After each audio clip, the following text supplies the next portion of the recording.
Bruh, times have really changed for NFTs.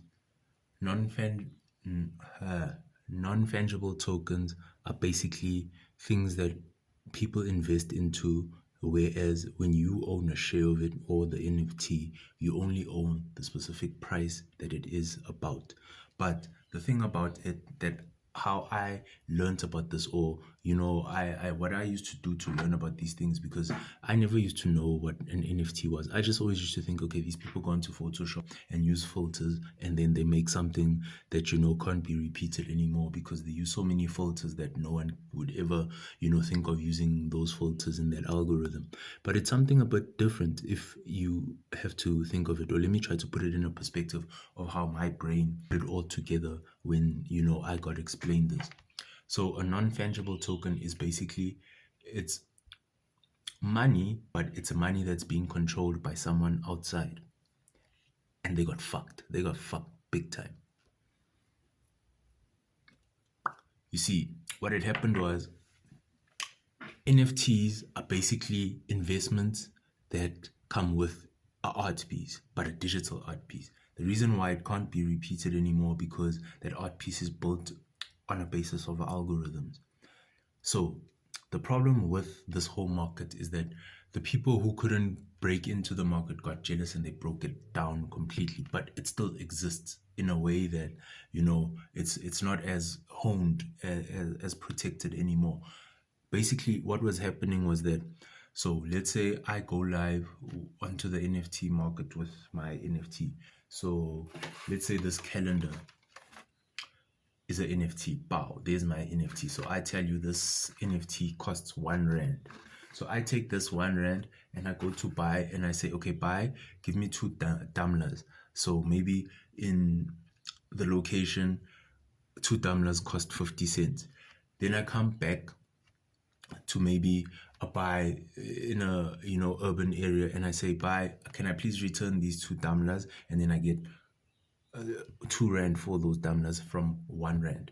And then I go back to the hood, then I exchange them back again, and then I get now what's this? I get 4 rand because now I'll have four.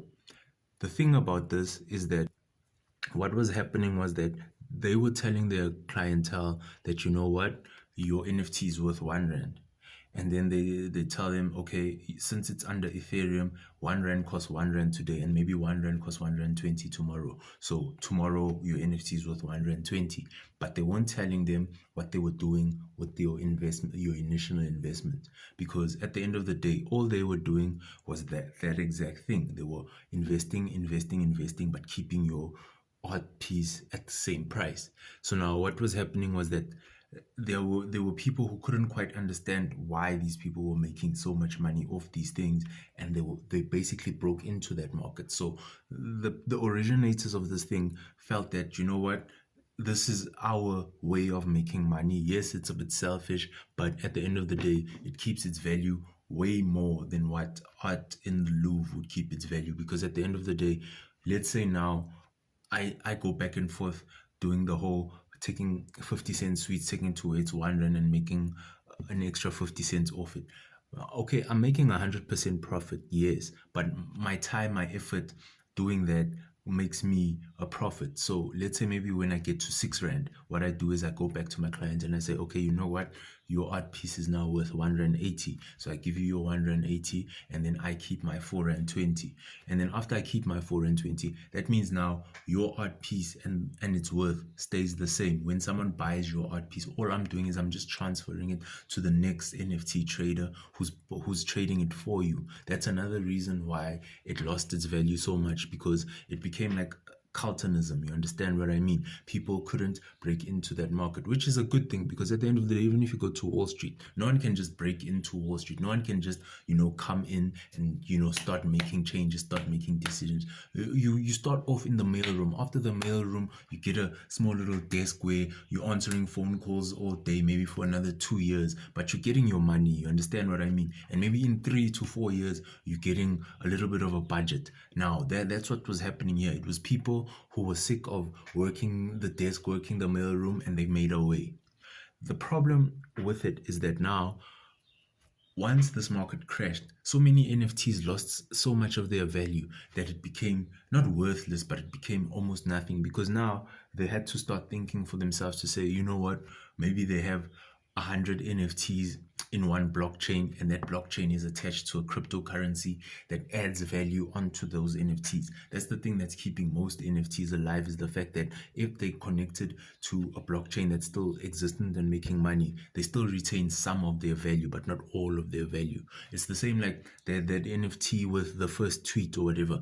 Yes, that NFT was worth 30 million and now it's worth like $2. The reason why it's worth $2 is because they attached it to a blockchain that lost its value. They attached it to a cryptocurrency that lost its value. That's why it dropped so much. If you look, there are certain NFTs that are still retaining their value at 50 million, at 100 million.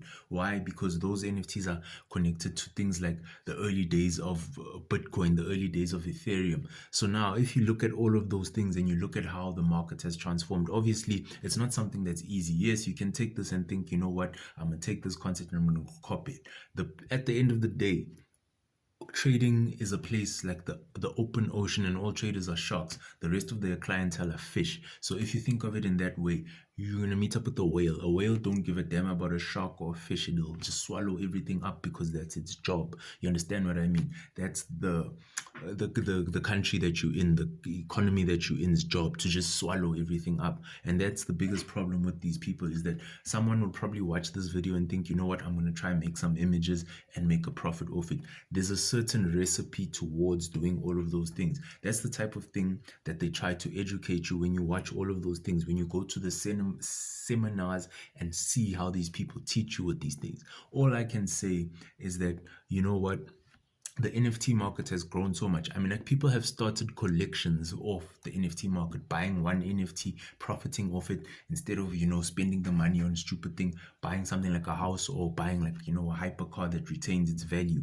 That's the thing about all of this shit, is that people need to think that, you know what, there's a certain capitalist. There are capitalists who, there were people when, the NFT market slumped, bought all the NFTs they could. Why? Because they knew the value of them, and they knew that, you know what, one day will come where the blockchain market will be open enough for us to add them back into the blockchain market, and they'll regain their value and, their street smartness. But hey, I'm just the dumbass giving you some stupid information.